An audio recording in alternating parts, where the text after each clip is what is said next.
कहानी की शुरुआत में ही एक फाइट को दिखाया जाता है जिसमें दो एलियन धरती पर आ जाते हैं और इंसानों में अंदर घुस जाते हैं। तभी आसमान में से एक रास्ता खुलता है जिनमें से दो लोग जो कि रोबोट थे वो निकलकर धरती पर आते हैं और आते ही अपने काम में लग जाते हैं, यानी कि उन दो एलियनों को पकड़ने में लग जाते हैं। और थोड़ी ही देर में वो इंसान वाले एलियन को अपने हाथ में कैद कर लेता है। एलियन को पकड़ने के बाद जैसे ही वे अपनी दुनिया में लौट रहे थे तभी उन्हें एक बच्चे के रोने की आवाज आती है, जिनमें से एक रोबोट उस बच्चे को अपने साथ ले जाने के लिए अपने साथ वाले रोबोट से पूछता है, लेकिन साथ वाला रोबोट उसे मना कर देता है कि भैया मनुष्य बहुत ही नुकसानदायक चीज है और इसलिए इसको हम अपनी दुनिया में नहीं ले जा सकते हैं। और तभी वे दोनों अपनी दुनिया में चले जाते हैं और उस एलियन को एक खास जगह पर कैद कर देते हैं। और जैसे ही वो एलियन को कैद करने के बाद बाहर आते हैं तो उसे बच्चे की आवाज सुनाई देती है, क्योंकि जो साथ वाला एलियन था वो उस बच्चे को चुपके से छुपाकर अपनी दुनिया में ले गया था। ये देखने के बाद रक्षक को अपने साथी पर गुस्सा तो आता है, लेकिन वो कर भी क्या सकता था।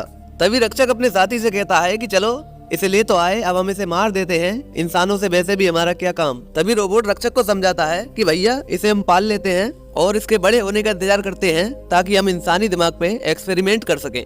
रक्षक को भी ये बात समझ में आ जाती है और वो उस लड़की को पालने का फैसला कर लेता है।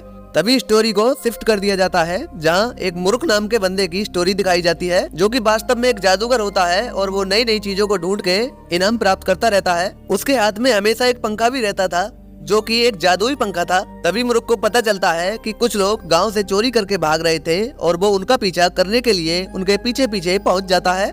तो भैया मुरुक उन चोरों को पकड़ने ही वाला था, तभी वहाँ पर दो जादूगर और आ जाते हैं जो मुरुक पर अपना जादू से बाहर कर देते हैं, लेकिन उनको ये नहीं पता था कि मुरुक उनसे भी बड़ा एक जादूगर है। और तभी मुरुक में और उन दोनों जादूगरों में एक अच्छी सी फाइट होने लगती है, जहां मुरुक अपने पंखे में से दो बिल्लियों को बाहर निकालता है जो उसे उन दोनों जादूगरों को हराने में बहुत मदद करती हैं। मुरुक उन दोनों जादूगरों को हराने के बाद अपने घर वापस लौटता है, जहां वो एक पेपर पढ़ता है जिस पर एक खंजर का फोटो छपा था और उस पर इनाम था कि जो भी इस खंजर को ढूंढेगा उसे $50,000 का इनाम मिलेगा। मुरुक ये पढ़कर बहुत ज्यादा खुश हो जाता है और उस खंजर को ढूंढने का निश्चय करता है।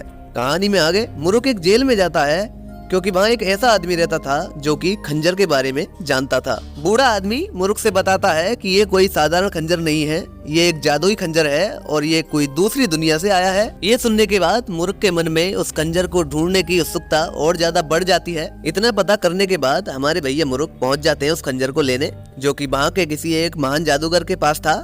और जैसे ही मुरुक ने उस खंजर को पाने का प्रयास किया तो वहाँ के जादूगर ने मुरुक को ही उल्टा लटका दिया। लेकिन तभी उस जादूगर के पास एक अजीब सा आदमी आया और पता चला कि उस आदमी के अंदर एक एलियन है जो कि उस खंजर को वापस पाना चाहता था। और तभी अचानक उस आदमी के अंदर से एक एलियन निकला और उस जादूगर से उस खंजर को छीन लिया और जादूगर को वहीं मार दिया। लेकिन खंजर छीनते वक्त वो खंजर गिर जाता है और उसे एक छोटा सा आदमी उठाकर वहाँ से भाग जाता है और वो एलियन उस खंजर को वापस पाने के लिए उस आदमी के पीछे पड़ गया और मुरुक भी उस खंजर को वापस पाने के लिए उन दोनों के पीछे पीछे भागने लगा। तभी आगे जाने के बाद एलियन की मुरुक से लड़ाई होने लगती है, लेकिन एलियन मुरुक से ज्यादा ताकतवर था और इसलिए उसने मुरुक को एक पहाड़ के अंदर फंसा दिया और खंजर की तलाश में उस आदमी के पीछे पीछे चला गया। अब भैया मुरुक भैया तो फंस गए पहाड़ में।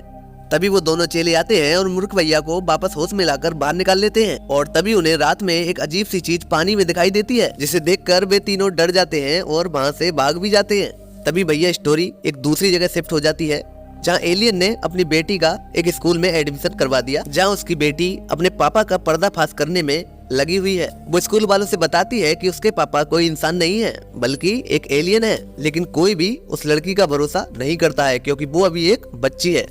लड़की थोड़ी ज्यादा होशियार थी, इसीलिए वो अपने पापा के खिलाफ सबूत इकट्ठा करने के लिए अपने फोन को कार में ही फिट कर देती है। अब जैसे ही लड़की गई, पिताजी अपने कार में ही अपने रोबोट से बतियाने लगे और ये सब हमारी मैडम घर में छुपकर सुन रही थी ताकि पापा के खिलाफ और भी सबूत इकट्ठा कर सके। अब जैसे ही रात हुई, लड़की बाहर आई और कार में जाकर के बैठ गई और अपनी पापा की तरह कार से बतियाने लगी। कार को लगा कि शायद लड़की को पता चल गया है, अब बाहर आने में ही भलाई है। तभी एक रोबोट बाहर निकल कर आता है और लड़की से बात करने लगता है और रोबोट लड़की को अपनी खूबियां बताने लगता है कि वह किसी भी इंसान का रूप चेंज कर सकता है। अब लड़की को कार से बात करके अगले दिन की एक बात पता लग जाती है कि एक हॉस्पिटल में एक एलियन का यान आने वाला है और वो हॉस्पिटल के सभी लोगों में एक एक एलियन को कैद करेंगे। लड़की भी अपने पापा के खिलाफ सबूत इकट्ठा करना चाहती थी और अगले दिन को कैमरे के साथ उस हॉस्पिटल में अपने पापा से पहले ही पहुंच जाती है और वहां पहुंचने के बाद हमारी बिटिया रिकॉर्डिंग को पहले से ही ऑन करके आती हैं। तभी आसमान में बादल छा जाते हैं और एक छोटा सा टुकड़ा उस हॉस्पिटल में आकर गिरता है, जो कि धीरे धीरे बड़ा होने लगता है। अब भैया जैसे वो बड़ा हो जाता है तो उसके अंदर से तीर निकलने लगते हैं, जो कि हॉस्पिटल में सभी लोगों के गर्दन में घुस जाते हैं। तीर घुसने के बाद हॉस्पिटल के सभी लोग एक जगह पर रुक जाते हैं, क्योंकि सभी लोगों के अंदर एलियन शिफ्ट हो रहे थे। और तभी वहाँ पर आ जाते हैं हमारे रक्षक भैया और अपनी बेटी को वहाँ देख लेते हैं और थोड़ी ही देर में वो सब कुछ नॉर्मल कर देते हैं और उस पत्थर को वो अपनी जेब में उठाकर रख लेते हैं। तभी कहानी को दोबारा से शिफ्ट किया जाता है, जहाँ दो जादूगर एक जजान नाम के आदमी से मिलने आते हैं। कहानी में बताया जाता है कि जजान खुद एक शातिर चोर है और जिस खंजर को सब लोग ढूंढ रहे हैं वो जजान के पास ही है। जादूगर अपनी जादुई चीजें जजान को दिखाते हैं ताकि जजान उनसे वो जादुई चीजें खरीद ले, लेकिन जजान कोई भी जादुई चीज उनसे नहीं खरीदता है।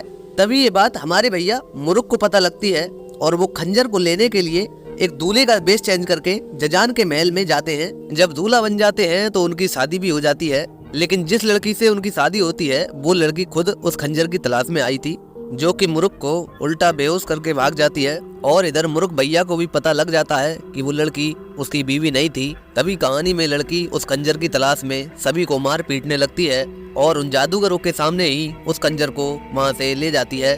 दोनों जादूगर उस लड़की से खंजर को छीनने की कोशिश भी करते हैं, लेकिन वो नहीं छीन पाते हैं। लेकिन तभी वहाँ पर जजान आ जाता है और लड़की को बेहोश कर देता है और उससे खंजर छीन लेता है। तभी कहानी को दूसरी तरफ शिफ्ट कर दिया जाता है, जहाँ रक्षक लड़की को बताता है कि वो कैसे एलियन को निकालता है इंसानों के दिमाग से और उन्हें कैसे कैद करता है। लड़की ये देखने के बाद काफी ज्यादा शॉक हो जाती है।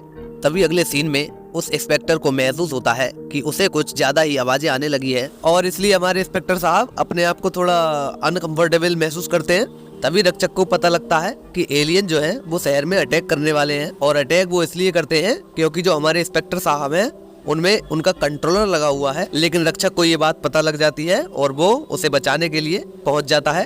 अब भैया हमारे इंस्पेक्टर साहब को अस्पताल में एक एलियन के द्वारा घेर लिया जाता है, जिसे देखने के बाद हमारे इंस्पेक्टर की हालत पतली हो जाती है।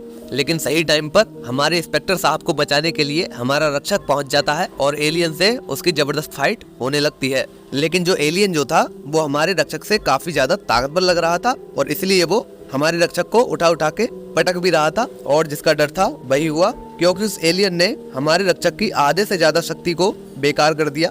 और रक्षक को हराने के बाद वो एलियन पूरे शहर में तबाही मचाने के लिए निकल गया। और तभी हमारे रक्षक भैया उठे और अपनी गाड़ी निकाली और गाड़ी को एरोप्लेन में चेंज किया और उसका पीछा करने लगे और वो एलियन के प्लेन को गिराने की कोशिश करने लगे। लेकिन इसमें कुछ नहीं हुआ सिवाय शहर के नुकसान के, क्योंकि एलियन का प्लेन जो था वो उनके प्लेन से काफी ज्यादा ताकतवर था और जो हम सोच रहे थे वही हुआ।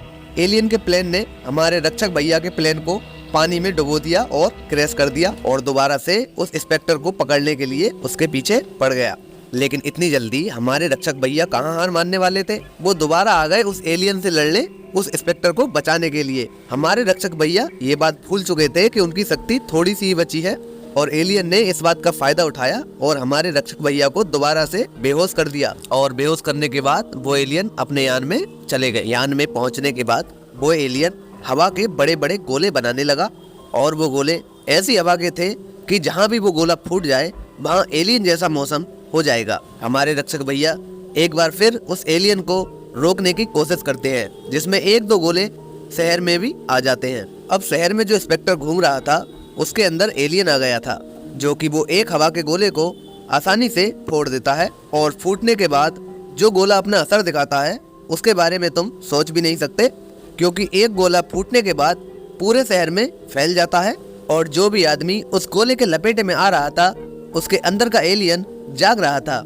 और थोड़ी ही देर में वो गोला पूरे शहर में फैल जाता है।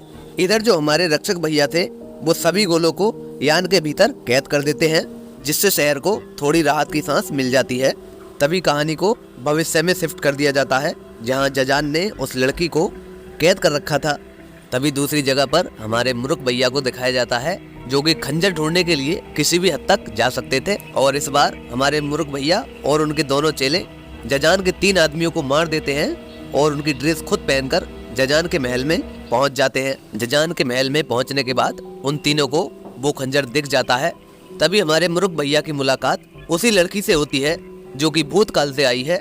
और आखिर हमारे मुरुक उस लड़की से पूछ ही लेते हैं कि तुम खंजर के पीछे क्यों पड़ी हो। लेकिन लड़की मुरुक से कहती है कि तुम उस खंजर के पीछे ना ही पड़ो तो अच्छा है। लेकिन हमारे मुरुक भैया कहाँ मानने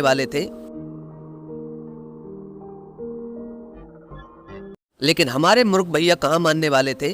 उन्होंने चुपके से जजान के खंजर को चुराया और चुपचाप ऊपर की ओर चले गए। लेकिन खंजर चुराते टाइम जजान के आदमियों ने हमारे मुरुक भैया को देख लिया और इसीलिए मुरुक भैया को उनसे थोड़ी बहुत लड़ाई करनी पड़ी। वो खंजर लेकर वहाँ से जा ही रहे थे, तभी वो एलियन वाला आदमी हमारे मुरुक भैया के पीछे पड़ गया और उसे रोक लिया। लेकिन मुरुक भैया के दोनों चेले मुरुक भैया को वहाँ से उठाकर ले गए।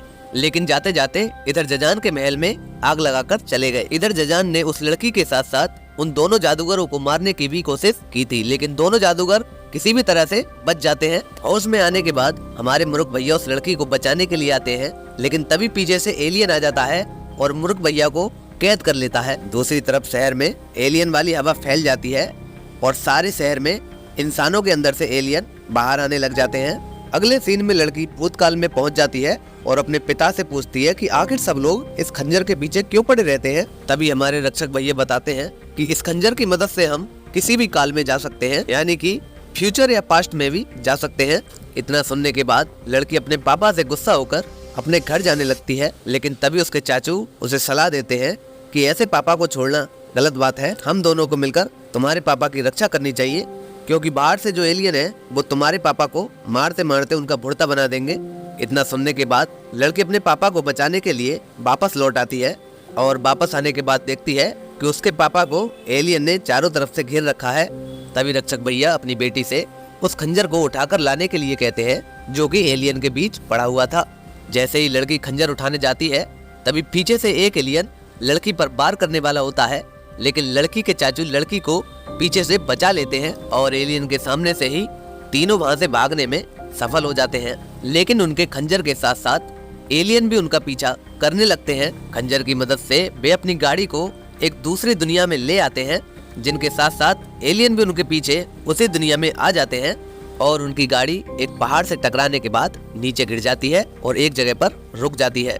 और हमारे भैया एलियन को हराने की कोशिश करते हैं, लेकिन इसी चक्कर में वे अपना एक हाथ खो देते हैं। लेकिन जो हमारी बिटिया थी वो एलियन को 2-3 गोली चिपका देती है, जिससे एलियन को गुस्सा आ जाता है और वो उसकी बिटिया के साथ उस गाड़ी को पानी में फेंक देता है, जिस वजह से लड़की के हाथ से खंजर छूट जाता है और पानी में खो जाता है। अब जो एलियन बचा था उसके शरीर में हो चुके थे छेद और अब उसे एक नए शरीर की तलाश थी। इधर हमारी बिटिया खंजर को ढूंढने के चक्कर में पानी में डूब जाती हैं और किनारे पर आती हैं, जिन्हें एक छोटा सा लड़का आकर बचा लेता है। वास्तव में जो छोटा लड़का था वही हमारे मुरुक भैया थे।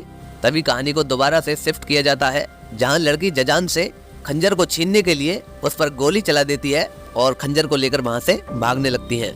लेकिन जजान जो था वो एक एलियन था और इसीलिए वो सबसे ज्यादा ताकतवर भी था। लेकिन वे जो 2 जादूगर थे वो वास्तव में जादूगर थे और वो जजान से मजे लेने लगते हैं और जजान को एक मटके के अंदर बंद कर देते हैं। लेकिन तभी जो एलियन था वो जरा इंसान से बाहर आ जाता है और लड़की को मरने पे मजबूर कर देता है। और तभी एंट्री होती है हमारे मुरुक भैया की, जो थोड़ी देर के लिए तो सभी के छक्के छुड़ा देते हैं और उनकी एक एलियन से बहुत जबरदस्त फाइट होने लगती है। लेकिन फाइट में ऐसा लग रहा था कि एलियन में जो ताकत थी वो हमारे मुरुक भैया से ज्यादा थी और इसीलिए मुरुक भैया को वो हर बार हरा रहा था। लेकिन तभी हमारे जादूगर अपना कमाल दिखाते हैं और अपने शीशे को इस्तेमाल करते हैं, जिसमें कोई भी चीज छोटी डालो वो बड़ी होकर बाहर निकलती है और थोड़ी देर के लिए वो एलियन को मजा चखा देते हैं। लेकिन एलियन जो था वो शीशे से कहाँ रुकने वाला था। और तभी हमारे मुरुक भैया को गुस्सा आ जाता है और वो एलियन के उस हाथ को काट देते हैं जिससे वो शक्ति मार रहा था। एक एलियन तो उनसे रुक नहीं रहा था, इतने में ही जजान वाला एलियन वो भी बाहर आ जाता है। उस एलियन से बचने के लिए लड़की वहां से खंजर लेकर भाग जाती है और एक नदी में जाकर छुप जाती है। हमारे एलियन भैया उस लड़की को ढूंढने की काफी कोशिश करते हैं, लेकिन वो अब हाथ से निकल चुकी थी और इसी को लेकर सारे एलियन खत्म हो जाते हैं। अब हमारी कहानी वहीं आ जाती है जहाँ एलियन को कोई दूसरा शरीर चाहिए था। तभी वो जो एलियन था वो मुरुक के शरीर में घुस गया। तो यहीं पर इस कहानी का अंत हो जाता है। अगर दोस्तों आपको वीडियो अच्छी लगी हो तो वीडियो को लाइक करके जाना।